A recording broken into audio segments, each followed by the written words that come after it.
Civil सेवा परीक्षा में हर साल देश के लाखों युवा शामिल होते हैं। बहुत से उम्मीदवार तैयारी के लिए बड़े शहरों में जाते हैं, जहां अच्छे कोचिंग संस्थान तथा अन्य बेहतर सुविधाएं उपलब्ध हैं। परंतु ग्रामीण क्षेत्र के बहुत से ऐसे उम्मीदवार हैं जो बड़े शहरों में तैयारी हेतु जाने में असमर्थ हैं। निराशा से बचें। ग्रामीण उम्मीदवारों को इस बात से बिल्कुल भी निराश नहीं होना चाहिए कि तैयारी के लिए उनके पास उचित संसाधन नहीं है। उन्हें अपने आत्मविश्वास को बनाए रखते हुए तैयारी करनी चाहिए। ये सही है कि बड़े शहरों से सिविल सेवा में चयन का अनुपात ज्यादा है, लेकिन इसका मतलब ये नहीं है कि ग्रामीण क्षेत्र से चयन नहीं होता। गंभीर उम्मीदवारों का ग्रामीण क्षेत्र से पहले भी सिविल सेवा में चयन होता रहा है और वर्तमान में भी हो रहा है। जरूरत बस गंभीर अध्ययन, उचित रणनीति और उस पर अमल करने की है। आयु महत्वपूर्ण। बहुत से विद्यार्थी, खासकर ग्रामीण पृष्ठभूमि के विद्यार्थी, एक अन्य महत्वपूर्ण तथ्य को नहीं समझ पाते। परीक्षा की तैयारी की जद्दोजहद से जूझने के दौरान उन्हें तो केवल यही लगता रहता है कि किसी भी तरह से चयन हो जाए।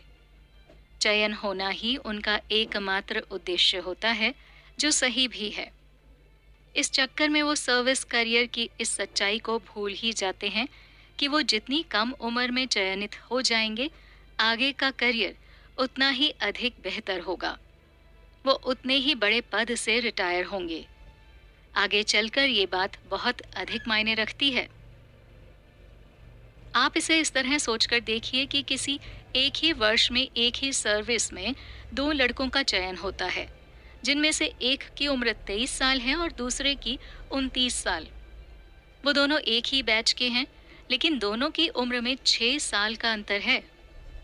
23 साल वाले लड़के के पास सर्विस के 37 साल हैं, जबकि 29 साल वाले लड़के के पास केवल 31 साल हैं। जाहिर है कि अधिक उम्र वाला लड़का अपने करियर के सर्वोत्तम को हासिल नहीं कर पाएगा, जबकि जीवन के उस दौर में सर्वोत्तम ही सबसे ज्यादा मायने रखता है। एक बात और भी होगी। मान लीजिए कि 23 साल के इस लड़के की रैंकिंग 29 साल के लड़के से ऊपर है। ऐसे में हालांकि हैं तो ये दोनों एक ही बैच के, लेकिन सीनियर और जूनियर की दृष्टि से 23 साल का लड़का सीनियर कहलाएगा। जब भी ऊपर की कोई पोस्ट खाली होगी, वो सबसे पहले इस सीनियर लड़के को मिलेगी। अभी तो इन बातों का इतना एहसास नहीं होता, लेकिन जब आप सर्विस में आ जाएंगे, तब इस बात के कटु एहसासों से अपने को बचा पाना आपके लिए आसान नहीं होगा। इसलिए क्या ये बेहतर नहीं होगा कि आप अपनी योजना बनाते समय अधिकतम 30 या 35 साल की उम्र को भूल ही जाएं और देखें कि कैसे अपने लक्ष्य को जल्दी से जल्दी हासिल किया जाए। ग्रामीणों के लिए उपलब्ध संसाधन।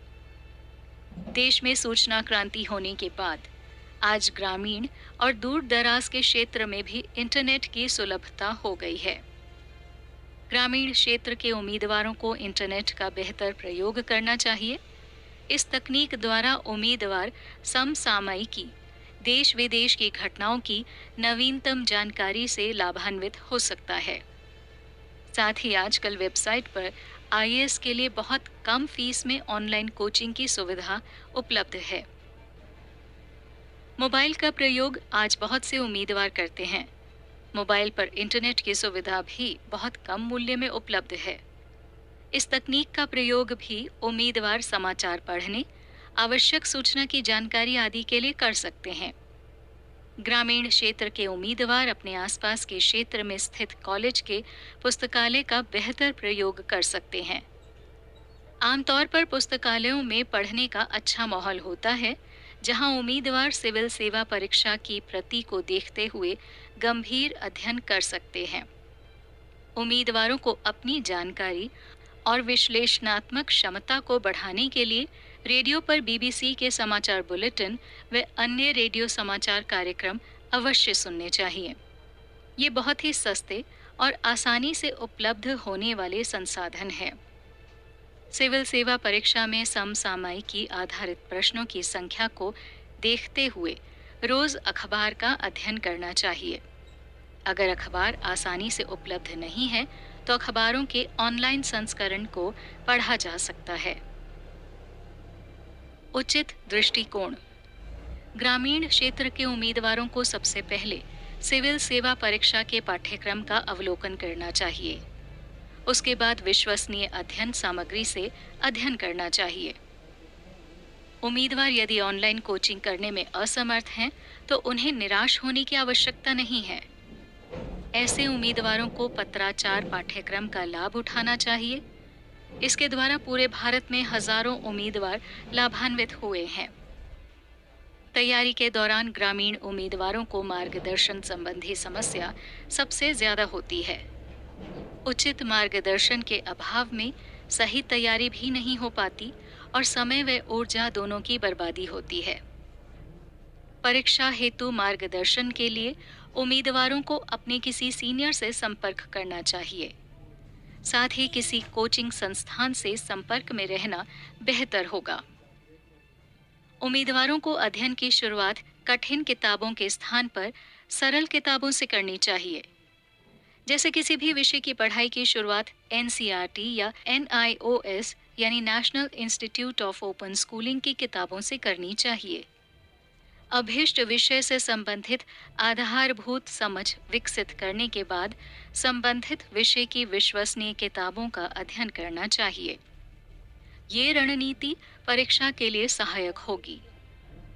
ग्रामीण पृष्ठभूमि के उम्मीदवारों को कभी भी स्वयं को किसी अन्य प्रतियोगी से कम करके नहीं आंकना चाहिए तथा हीन भावना से बचना चाहिए। अपने आत्मविश्वास और गंभीर अध्ययन के बल पर ग्रामीण पृष्ठभूमि के उम्मीदवार भी इस परीक्षा में सफल हो सकते हैं।